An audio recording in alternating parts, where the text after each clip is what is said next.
আসসালামু আলাইকুম আমার প্রাণপ্রিয় মুমিন ভাই ও বোনেরা, আপনারা সবাই কেমন আছেন? আশা করি মহান রাব্বুল আলামিনের অশেষ রহমতে অনেক ভালো আছেন। বন্ধুরা, আপনারা সর্বদাই মহান রাব্বুল আলামিনের কুদরতের কারিশমাগুলো দেখতে সবচেয়ে বেশি পছন্দ করে থাকেন এবং আমরাও আপনাদের জন্য এমন ভিডিও ম্যানেজ করে আনি যা দেখে আপনারা মন থেকে সুবহানাল্লাহ বলেন, সেই সাথে মহান রাব্বুল আলামিনের শুকরিয়া আদায়ও করেন। আর আজকের ভিডিওতেও আপনারা এমন কিছু জিনিস দেখতে পাবেন যেগুলো দেখে মহান রাব্বুল আলামিনের শুকরিয়া আদায় না করে আপনি আর পারবেনই না। তো চলুন বন্ধুরা, বেশি কথা না বলে আমাদের আজকের ভিডিওটি শুরু করা যাক। বন্ধুরা, একটু মনোযোগ দিয়ে দেখুন এই ভিডিওটি, যেখানে আমরা দেখতেই পাচ্ছি পানির ভিতরে কি যেন একটা জিনিস রয়েছে এবং সেটা নড়াচড়া করছে।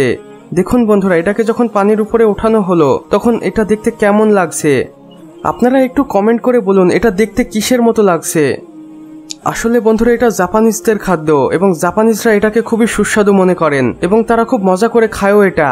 এবং এগুলোর আকার সর্বনিম্ন 12 থেকে 15 ইঞ্চি পর্যন্ত হতে পারে এবং এগুলোকে সমুদ্রে দেখতে পাওয়া যায় এবং সেখান থেকে শিকার করে আনা হয় এবং বিভিন্ন রেস্টুরেন্টে এগুলোকে বিক্রি করা হয়।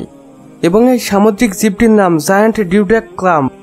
না জানি মহান রাব্বুল আলামিন আমাদের পৃথিবীতে এমন কত আজব ও অদ্ভুত খাবার তৈরি করে রেখেছেন যা আমাদের মুসলমানদের জন্য অবশ্যই হারাম এবং এগুলো বিধর্মীরা খেয়ে থাকেন। আমার প্রাণপ্রিয় মুমিন ভাই ও বোনেরা, এবার আপনারা স্ক্রিনে থাকা এই লোকটিকেই দেখুন, যার চোখের এক পাশ তার মাংসে ঢাকা পড়ে গেছে এবং তার মুখের শেপটি দেখতে কিছুটা হাতির মতো। এবং এই ঘটনাটি ঘটেছে ভারতের পশ্চিমবঙ্গে, যেখানে এই লোকটি বসবাস করে। তার আশেপাশের মানুষ বলে এর শরীর স্বাভাবিক এবং ধীরে ধীরে তার মাংস আস্তে আস্তে বৃদ্ধি পেতে থাকে এবং এক পর্যায়ে তার মুখের এমন আকার হয়ে যায়। এবং এখন পর্যন্ত লোকটি সুস্থ আছে এবং সে দিব্যি চলাফেরা করতে পারে, শুধু তার বাম চোখে দেখতে পায় না।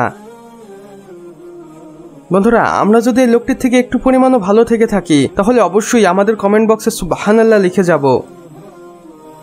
তো বন্ধুরা, আমাদের আজকের ভিডিও বাস এতটুকুই। ভিডিওটি ভালো লাগলে অবশ্যই একটি লাইক করে দিবেন এবং কমেন্ট বক্সে লিখে জানাবেন আমাদের আজকের ভিডিওটি আপনাদের কেমন লেগেছে। চাইলে বন্ধুদের সাথে শেয়ারও করতে পারেন। এবং আপনি যদি আমাদের চ্যানেলে নতুন হয়ে থাকেন তাহলে অবশ্যই ভিডিও নিচে থাকা লাল সাবস্ক্রাইব বাটনটি প্রেস করে পাশে থাকা বেল আইকনটিতে ক্লিক করে দিতে একদমই ভুলবেন না। এতে করে আমাদের সকল নতুন ভিডিওর আপডেট আপনার কাছে পৌঁছে যাবে সবার প্রথমে। সম্পূর্ণ ভিডিওটি দেখার জন্য আপনাকে অসংখ্য ধন্যবাদ। খোদা হাফেজ।